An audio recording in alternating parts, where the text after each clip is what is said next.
Okay, so we got to the bottom of it, and I had to pull the choke right out to cold again.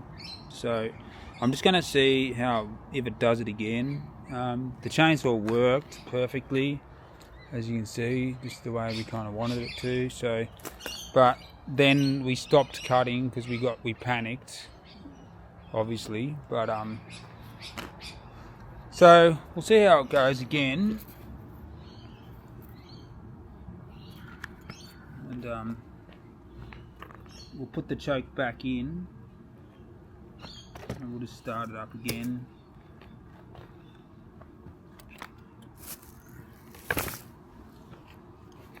So choke's back in.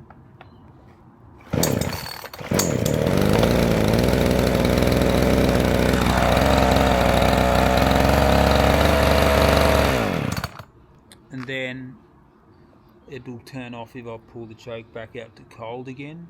So the chains, or I must have put the chain back on incorrectly, but I think the tension's really good. So let me know if you have had the same issue. I mean, it's not a massive deal, but since buying it, the kill switch is meant to work, obviously. And now that I've pulled it apart and kind of had to put the chain back on because it slipped, and I never thought I could do it. It did take me 40 minutes because it's the first time I ever done it.